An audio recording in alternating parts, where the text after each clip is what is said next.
the platform would have glass-walled elevators at the four corners, so that from any direction you come to the city, you can get to any of the other corners, crossing over easily that bridge area. The platform then would not need any walls that are opaque. You'd have glass walls, and for those of you like me who have trespassed onto the railroad tracks up there, it's an extraordinary vista. And I'm talking about a vista from 15 feet above that for the general public. And if you think of some of the Santiago Calatrava designs, he uses glass heavily.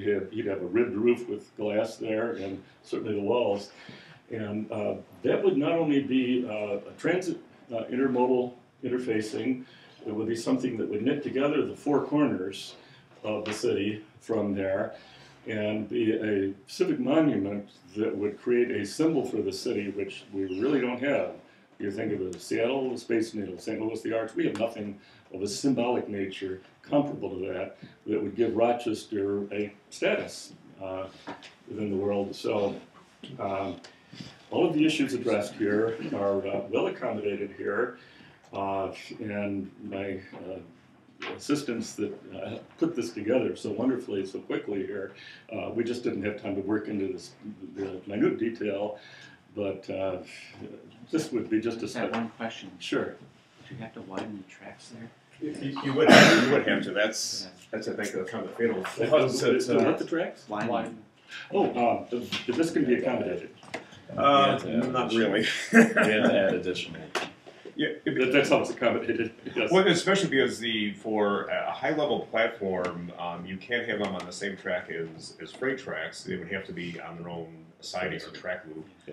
So you talk about a minimum of 2 additional tracks, platform space, and I being a transit advocate, I'd like to see, in addition, commuter rails. They talk about like an additional track and potential platform. You have plenty of room at the Central Avenue site. That's really a driving force was the land there. There's more. I think there's like a total of 5 track spaces going across the river. That would maybe give you enough space for like one low-level platform, but then that's not ideal because you really want the high-level platform. Expand into that site where the former RG&E site was, and cantilever and do some interesting things, because my one, I guess, critique of your, along with the other practical things, is the idea of that riverfront and really utilizing the riverfront, on that existing RG&E site. But I think, yeah, right along there, real, as opposed to just being a parking, I would, pull that back, but I think, really activating that riverfront and maybe doing something there that would be possible on that side, cantilever, and give you the space that you need in terms of. The whole thing is a really very exciting concept. It's a very exciting concept. And you're absolutely right. I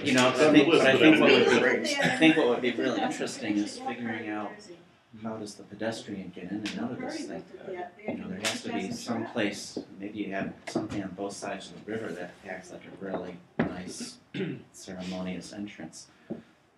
But I always look at that railroad trestle and think this thing is just so god awful, and the vista from the north looking south would be so much better to have some kind of a graceful bridge there. Right. So you might be looking at just reconstructing the entire thing anyway, just to help do that. I think it's very exciting. Big bucks. Yeah, that's great.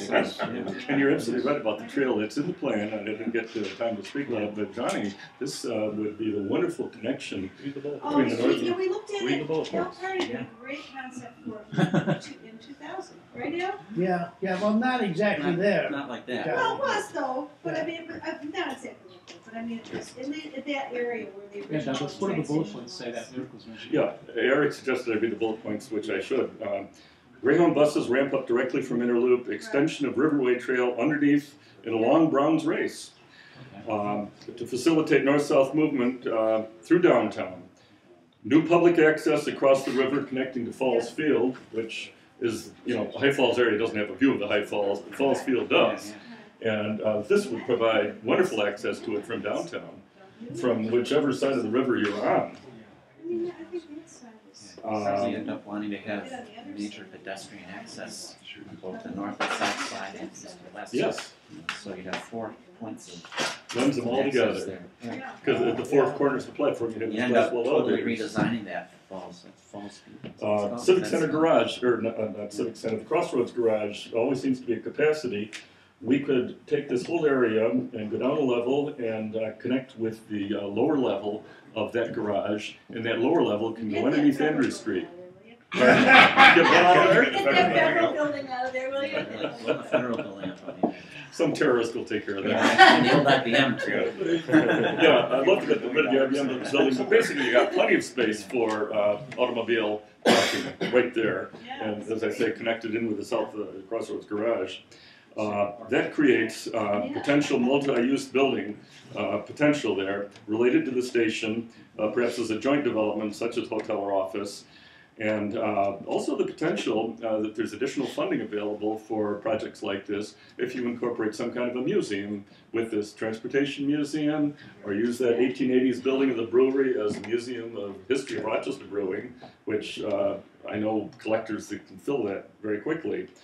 And it brings additional activity, and it's got so many multiple points that you get extra brownie points for any transportation grant funding. Okay, that's great. Very cool. Doug, thank you. Whoa.